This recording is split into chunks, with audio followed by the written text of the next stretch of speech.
Mga balita sa loob ng bayan. Mga balitang dapat mong malaman.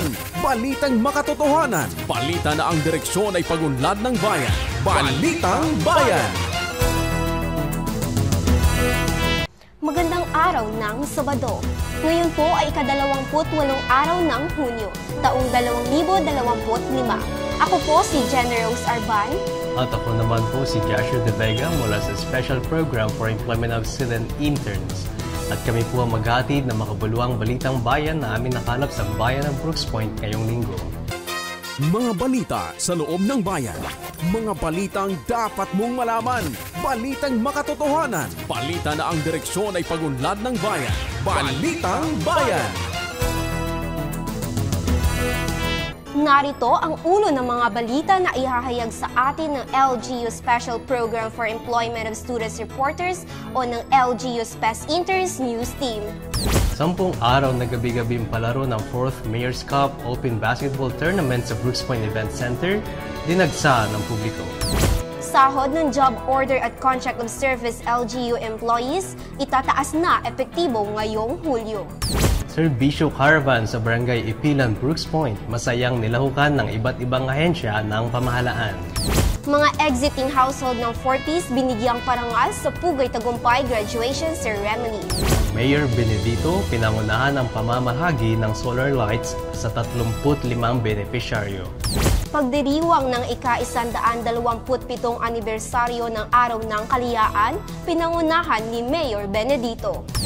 Municipal Budget Office nagpresenta ng Estimated Income at Budget Plan para sa taong 2026. Pagpapatibay ng Early Warning System at Evacuation Plan, tampok sa second quarter MDRRMC Special Meeting.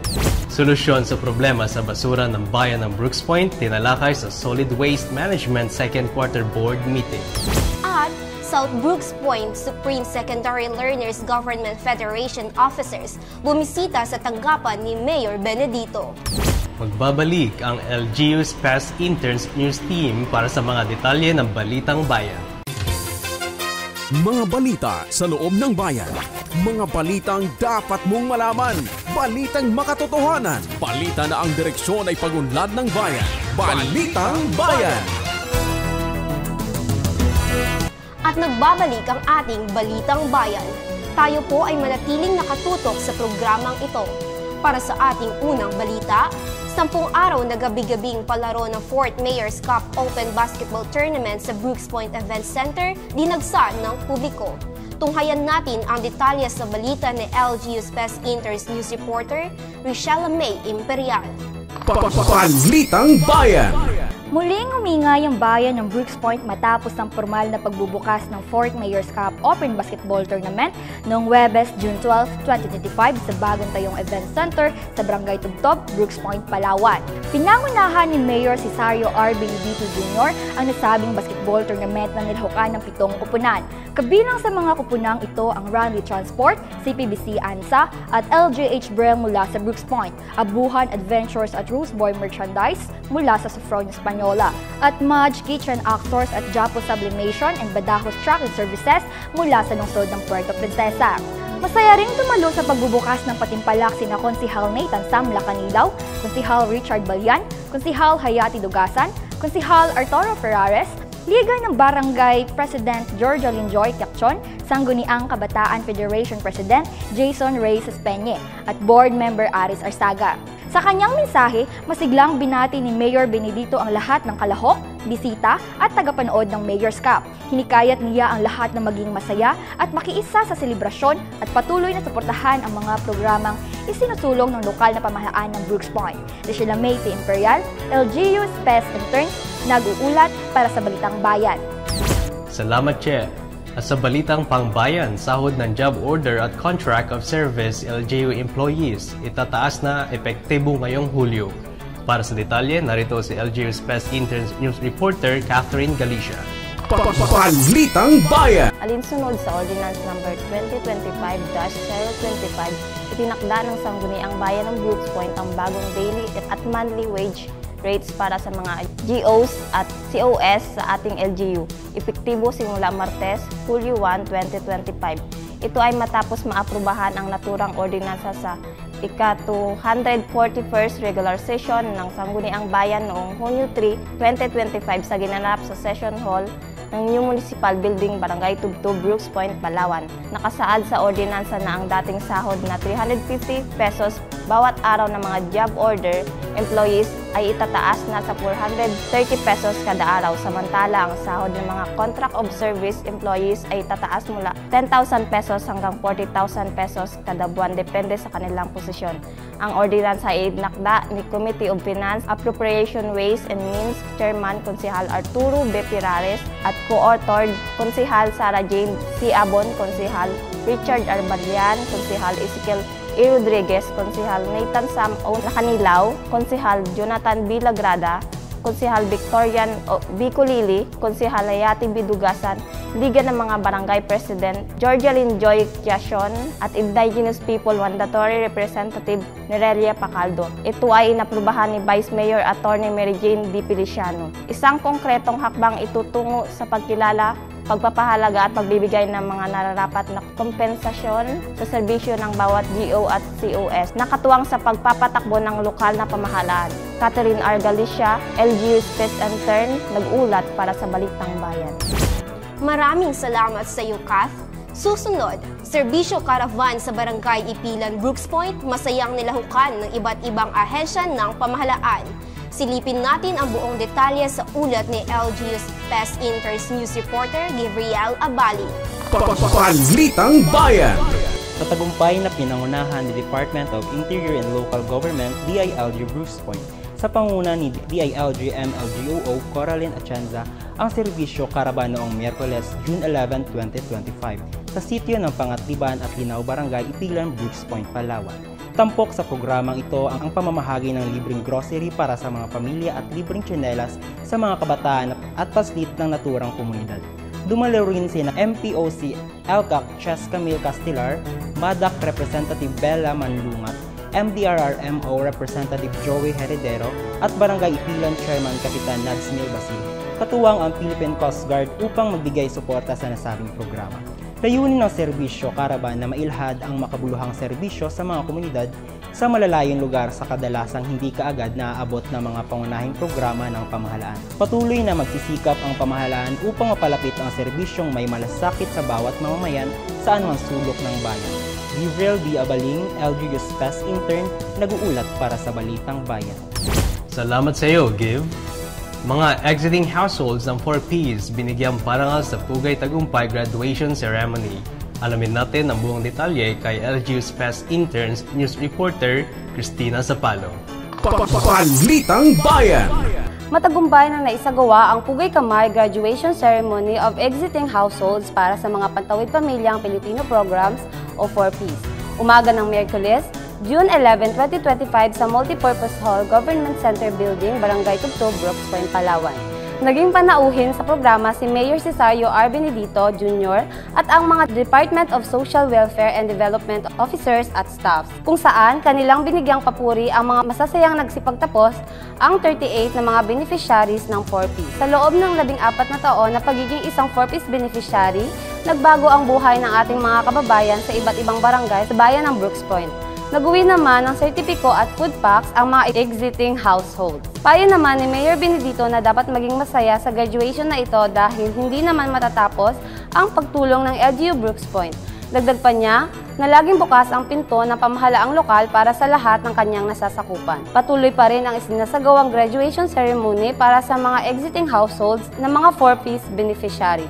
Cristina Zapalo, LGU's Best Intern, nag-uulat para sa Balitang Bayan. Maraming salamat, Chris. Samantala, Mayor Benedito, pinangunahan ang pamamahagi ng solar lights sa 35 benepisyaryo. Narito ang ulat ni LGU's Best Interest News Reporter, Resume Domingo. Balitang Bayan! Matagumpay na isinagawa ang pamamahagi ng solar lights para sa 35 benepisyaryo mula sa 4 na barangay, Mambalot, Calasagen, Itilan at Samariñana. Ang aktibidad ay ginanap noong Biyernes, June 13, 2025 sa GSO Building sa Barangay Tubtob, Brooks Point, Palawan. Kasama sa naturang programa si Mayor Cesario R. Benedito Jr. na personal na tumulong sa pagbibigay ng solar lights sa mga piling benepisyaryo. Layunin ng proyektong ito na mapalakas ang akses ng ligtas at maaasahang ilaw, lalo na sa mga lugar na may limitadong supply ng kuryente. Ang pamamahagi ng solar lights ay bahagi ng patuloy na advokasya ng lokal na pamahalaan tungo sa mas inklusibo at makakalikasang mga solusyon sa pang-araw-araw na pangangailangan ng mga mamamayan. Taos-pusong pasasalamat ang ipinaabot ng mga benepisyaryo sa pamahalaang bayan sa mga katuwang nito sa pagsasakatuparan ng proyektong ito. Rizzy May Paredes Domingo, LGU Spes Intern, nag-uulat para sa Balitang Bayan. Salamat sa iyo, Rizzy. Susunod, pagdiriwang ng ika-127 anibersaryo ng Araw ng Kalayaan, pinangunahan ni Mayor Benedito. Balitang hatid sa atin ni LGU Spes Interns News Reporter, Richella Imperial. Balitang Bayan. Matagumpay na pinagdiwang ng lokal ng pamahalaan ng bayan ng Brooks Point ng ika-127 taong anibersaryo ng Araw ng Kalayaan, Independence Day noong Huwebes, June 12, 2025 sa New Municipal Hall, Barangay Tubtob, Brooks Point, Palawan. Pinangunahan ni Mayor Cesario R. Benedito Jr. ang pag-aalay ng bulaklak bilang tradisyon at pag-alala sa taunang selebrasyon kasama ang mga department heads at kawani ng pamahalaang lokal at mga national government agencies sa bayan. Dumalo rin sa nasabing seremonya sina Sangguniang Bayan members Konsihal Richard Balyan, Konsihal Nathan Sam Lacanilaw, Konsihal Hayati Dugasan at IPMR Honorable Nerelia Pacaldo upang makaisa sa flower offering. Sa pagpapatuloy ng programa ay nagsilbi bilang pangunahing panauhing pandangal si former Municipal Mayor Dr. Myrna O. Lacanilaw. Sa kanyang talumpati, kaniyang binigyang diin ang kahalagahan ng temang kalayaan, kinabukasan, kasaysayan na nagsisilbing paalala hindi lamang sa mga tagumpay na nakaraan kundi pati na rin sa tungkulin ng bawat mamamayan sa paghubog ng makabuluhang kinabukasan. Aniya, ang kalayaang tinatamasan natin ngayon ay bunga ng sakripisyo ng mga bayani ng bayan at tungkulin ng bawat isa ng pagyamanin ito sa pamamagitan ng pagkakaisa, pagkilos at pagmamalasakit para sa kinabukasan ng susunod na henerasyon. Pinasalamatan din ni Mayor Benedito si Dr. Lacanilaw sa pagbibigay ng inspirasyon sa pamamagitan ng kanyang mensahe at sa walang sawang serbisyo sa bayan. Ayon sa alkalde, ang pagkakaisa ng bawat isa ay patunay ng matibay na diwang makabayan at pagmamahal sa bayan na siyang tunay na diwa ng Araw ng Kalayaan. Richella May Imperial, LGU Spes Interns, nag-uulat para sa Balitang Bayan. Maraming salamat sa iyo, Che. Samantala, Municipal Budget Office nagpresenta ng Estimated Income at Budget Plan para sa taong 2026. Narito ang ulat sa atin ni LGU Spes Interns News Reporter Catherine Galicia. Balitang Bayan. Matagumpay na naipresenta ng Municipal Budget Office o MBO sa mga department heads, division chefs at designation OICs ng lokal na pamahalaan ng Brooks Point Budget Forum para sa calendar year 2026 noong Lunes, Hunyo 16, 2025 sa conference room ng New Municipal Hall, Barangay Tubtob, Brooks Point, Palawan. Pinangunahan ito ni Municipal Budget Officer Gemaluz B. Soriano kung saan tinalakay ng masinsinan ng LGU budget, estimated income, statutory and other contractual obligation, ng salary para sa mga empleyado at mga subsidies to national government agencies para sa taong 2026. Nagbigay rin ng update ang MBO ukol sa actual income kumpara sa estimated income para sa taong 2025 na naging batayan ng pagbuo ng LGU budget plan para sa darating na taon. Layunin ng pagpupulong na itaguyod ang transparency sa paglalaan ng pondo ng bawat tanggapan ng lokal na pamahalaan. Nagsilbi rin itong plataforma para sa mga empleyado mula sa iba't ibang opisina at departamento upang maipahayag ang kanilang mga suhestyon at komento para sa mas epektibong pagplano ng budget ng ating munisipyo. Catherine Galicia, LGU Spes Intern, nag-uulat para sa Balitang Bayan. Salamat sa iyo, Kath. Magpapatibay ng early warning system at evacuation plans, tampok sa second quarter MDRRMC special meeting. Sa ulat ni LGU Spes Interns News Reporter Gabriel Abaling. Balitang Bayan. Nagkaroon ng espesyal na pagpupulong para sa Second Quarter and Municipal Disaster Risk Reduction Management Council or MDRRMC nitong araw ng Miyerkules, June 11, 2025 na ginanap sa Mayor's Conference Room, New Municipal Hall, Barangay Tubtub, Brooks Point, Palawan, kung saan pinangunahan ni Mayor Cesario R. Benedito Jr.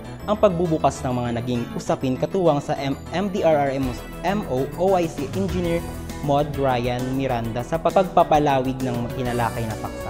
Kabilang sa mga pangunahing usapan ng ukol sa lagay ng panahon na may kaugnayan sa posibleng pagdideklara ng state of calamity dahil sa La Nina. Gayon din ang mga plano at programa para sa 2025 tulad ng disaster prevention and mitigation, assessment mapping, institutionalization ng MDRRMO, DRRMC, IATF at DRRA-CA, Task Force and Committee.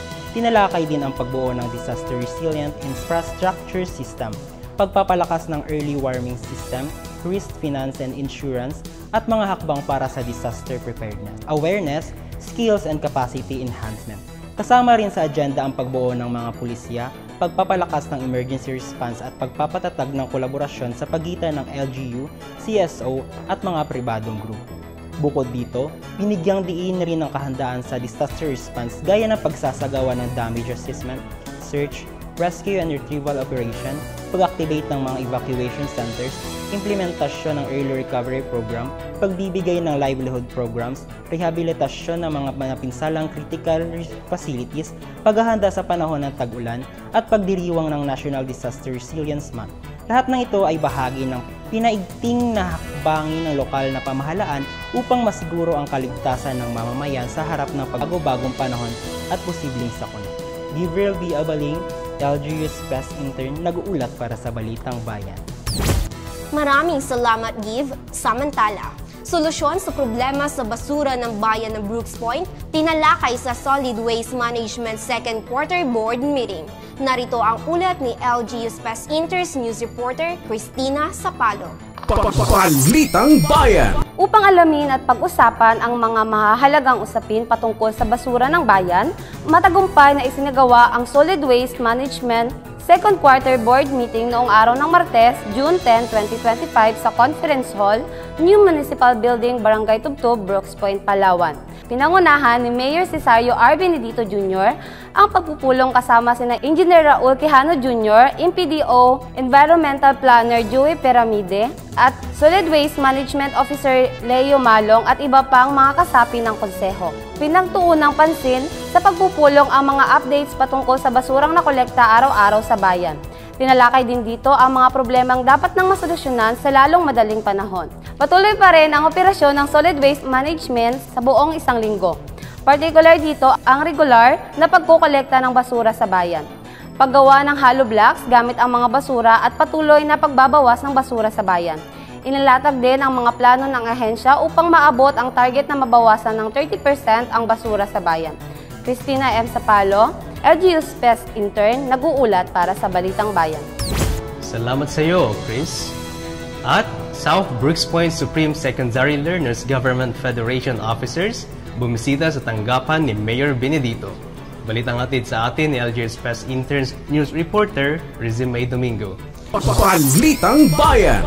Isinagawa noong Biyernes, June 13, 2025, ang isang courtesy visit ng mga opisyal ng Supreme Secondary Learner Government o SSLG mula sa iba't ibang paaralan sa South Brooks Point sa tanggapan ni Mayor Cesario R. Benedito Jr. Ang naturang aktibidad ay ginanap sa New Municipal Hall Lobby, Barangay Tubtub, Brooks Point, Palawan. Kasama ng mga estudyanteng leader ang kanilang mga tagapayo na sina SSLG Advisor ng South Brooks Point, Ginang Maria Feli S. Tumaneng, at SSLG Advisor ng Samariñana National High School, Ginoong Michael F. Braganza. Layunin ng pagbisita ang formal na pagpapakilala ng mga bagong halal na SSLG officers at ang pagbabahagi ng kanilang mga layunin, plano at ilang mga isyong kinakaharap ng mga paaralan sa kanilang nasasakupan. Mainit silang tinanggap ni Mayor Benedito at ipinahayag nito ang kanyang buong suporta sa mga kabataang leader. Ayon sa kanya, bukas ang kanyang tanggapan sa anumang tulong o suporta suporta na maaari niyang maibigay para sa ikabubuti ng sektor ng edukasyon. Binigyan din niya ng paalala ang mga estudyante na umiwas sa masasamang bisyo at ituon ang atensyon sa pag-aaral upang makapagtapos at makamit ang kanilang mga pangarap sa buhay. Ang nasabing courtesy visit ay isang hakbang tungo sa mas malapit na ugnayan ng lokal na pamahalaan at ng sektor ng kabataang mag-aaral na siyang patunay sa pagbibigay halaga ng pamahalaan sa edukasyon at kabataang liderato. Rizzy May Paredes Domingo, LGU Best Intern, nag-uulat para sa Balitang Bayan.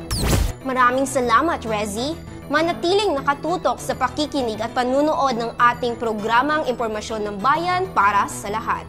Susunod na sa ating programa ang Talakayang Bayan. Ako po si Jenna Rose Arban. At ako naman po si Joshua De Vega. Kami po muli ang Special Program for Employment of Students Interns o ang LGU's Best Interns News Reporters na naghatid ng Balitang Bayan. Mapagpalang araw sa lahat, Bayan ng Brooks Point! Mga balita sa loob ng bayan. Mga balitang dapat mong malaman. Balitang makatotohanan. Balita na ang direksyon ay pagunlad ng bayan. Balitang Bayan!